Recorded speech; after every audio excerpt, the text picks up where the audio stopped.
আবু হোসেন মোল্লা ওরফে দুরন্ত মোল্লার বাড়িতে সিবিআইয়ের আধিকারিকরা এসেছিলেন, তার স্ত্রী পরিবারের সদস্যরা রয়েছেন। আপনাদের কি অভিযোগটা কি সিবিআই কি না, আমি বলছি যে ফটোটা নিয়ে মানে হাইলাইট করেছে, মানে ওটা হলো 7-8 বছরের একটা ছবি।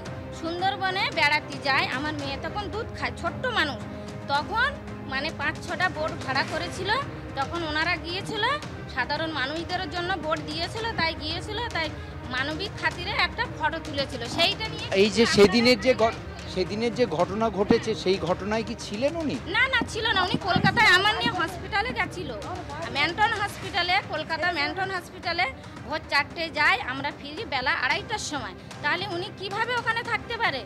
যে ব্যাপারটা, তারা যে আসছেন, তারা কাগজ দিচ্ছেন, নোটিশ দিচ্ছেন, আপনি কি তাকে জানাতে পেরেছেন? যে এ পর্যন্ত আমি ওনার সঙ্গে কোনো যোগাযোগ করতে পারছি না। কবে যেতে বলেছে? নোটিশে কি বলছে? তারা যেতে বলেছে, কি লিখেছে নোটিশে? যে কালকে মানে সিবিআই তদন্ত যে অফিস, ওখানে যেতে বললো, কিন্তু ওর সঙ্গে আমি কিভাবে যোগাযোগ করব, তার তো আমি যোগাযোগ পাচ্ছি না।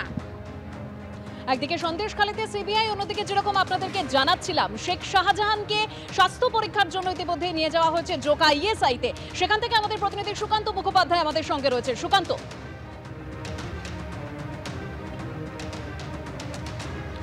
দেখো, এদিন প্রায় 5:30টার কিছু পরে নিজাম প্যালেস থেকে শেখ শাহজাহান সন্দেশকারী ঘটনার অন্যতম অভিযুক্তকে বের করা হয় এবং প্রায় 1 ঘন্টা পর তারা কিন্তু জোকা ইএসআই হাসপাতালে এসেছেন এবং ভেতরে এই মুহূর্তে তার রুটিন যে মেডিকেল পরীক্ষা তা চলছে। আমরা জানি রাত পোহালে কালকে তাকে বসিরহাট আদালতে তোলা হবে এবং কালকেই কিন্তু সিবিআই হেফাজত শেষ হচ্ছে। তার আগে আজকে তাকে কিন্তু স্বাস্থ্য পরীক্ষার জন্য আনা হয়েছে। শুধুমাত্র তাই নয়, পরবর্তী সময়ে এই শেখ শাহজাহানকে জিজ্ঞাসাবাদ করে তার যে অন্যতম 3 শাগরেদ প্রথম গ্রেপ্তার হয়েছিল, জিয়াউদ্দিন মোল্লা, এছাড়া রয়েছে দিদার বক্স এবং ফারুক আকুঞ্জি, এই 3 জনকে কিন্তু আজকে একই রকমভাবে আনা হয়েছে।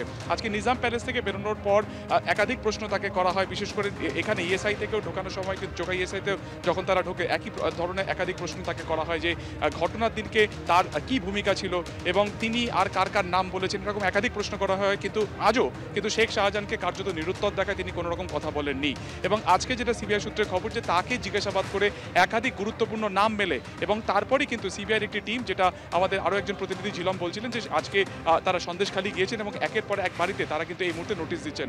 এর মধ্যে বেশিরভাগ নামই কিন্তু কার্যত শেখ শাহজাহানের দেওয়া সিবিআইকে, কারণ যে সমস্ত ভিডিও তাকে দেখানো হয়েছে সেখান থেকে কিন্তু একে একে এই সমস্ত ভিডিও দেখে সেই কিন্তু আইডেন্টিফাই করেছে যে কারা সেদিনকে সেখানে ছিল এবং সেই ধরে ধরে সিবিআই কিন্তু এই মুহূর্তে তাদেরকে আইডেন্টিফাই করে এবং তাদের সেখানে কিন্তু নোটিশ দিচ্ছে।